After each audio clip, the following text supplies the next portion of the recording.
창백한 푸른 점. 우리가 살고 있는 지구를 창백한 푸른 점이라 칭했던 한 천문학자가 있었습니다. 그의 이름은 칼 에드워드 세이건.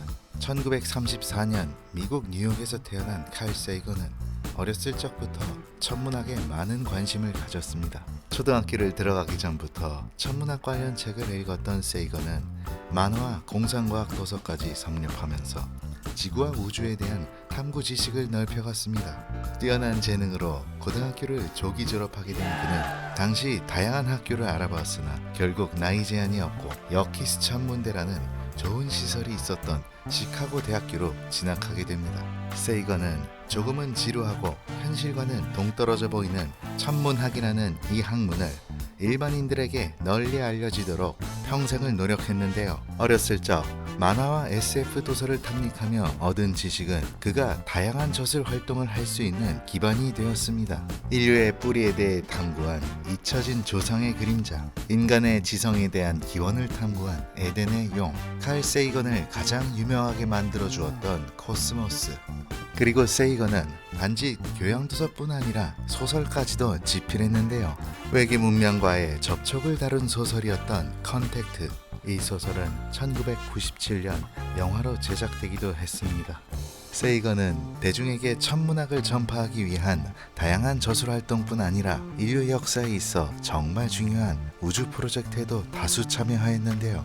1962년부터 73년까지 장장 11년 동안 총 10번에 걸쳐 메리너호를 발사, 화성, 금성, 수성을 탐사한 메리너 프로젝트, 화성의 생명체 존재 여부를 알아보기 위해 1970년대 기간 추진되었던 바이킹 프로젝트, 그리고 목성, 토성을 넘어 천왕성과 해왕성까지 탐사한 보이저 프로젝트. 이 보이저 탐사선은 현재까지 천왕성과 해왕성을 방문한 유일한 탐사선이기도 합니다.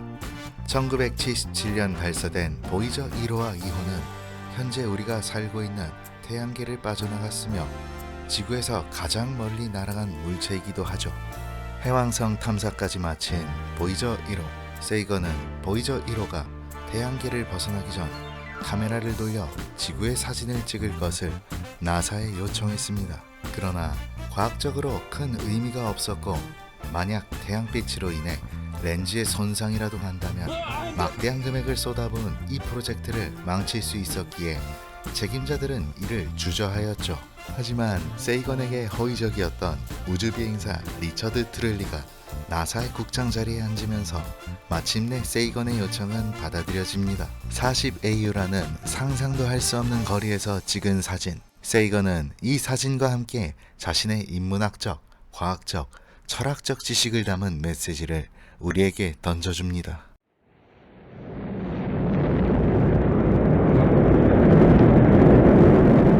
The spacecraft was a long way from home. I thought it might be a good idea, just after Saturn, to have them take one last glance homeward. From Saturn, the Earth would appear too small for Voyager to make out any detail. Our planet would be just a point of light, a lonely pixel, hardly distinguishable from the many other points of light Voyager would see, nearby planets, far-off suns. But precisely because of the obscurity of our world thus revealed, such a picture might be worth having. It had been well understood by the scientists and philosophers of classical antiquity that the Earth was a mere point in a vast, encompassing cosmos. But no one had ever seen it as such. Here was our first chance, and perhaps also our last, for decades to come.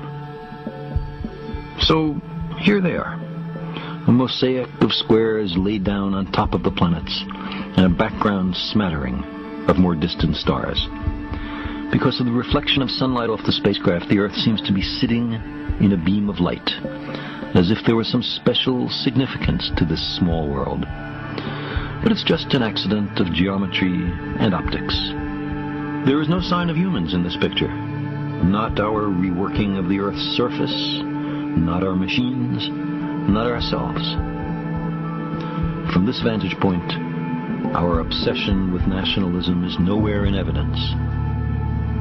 We are too small. On the scale of worlds, humans are inconsequential, a thin film of life, on an obscure and solitary lump of rock and metal. Consider again that dot. That's here. That's home. That's us. On it, everyone you love, everyone you know, everyone you ever heard of, every human being who ever was, lived out their lives.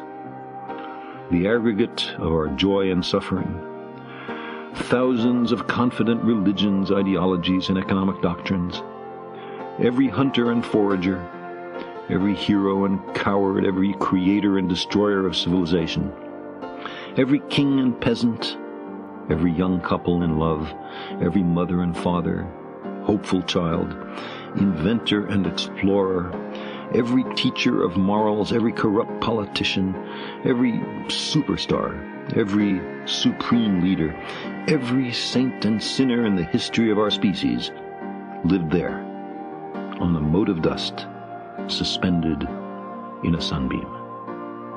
The earth is a very small stage in a vast cosmic arena. Think of the rivers of blood spilled by all those generals and emperors, so that in glory and triumph they could become the momentary masters of a fraction of a dot. Think of the endless cruelties visited by the inhabitants of one corner of this pixel on the scarcely distinguishable inhabitants of some other corner.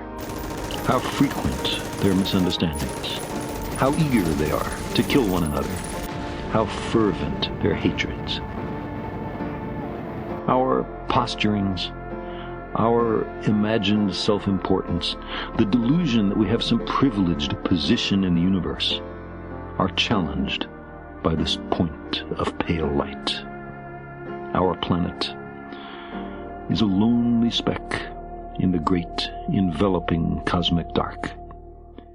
In our obscurity, in all this vastness, there is no hint that help will come from elsewhere to save us from ourselves.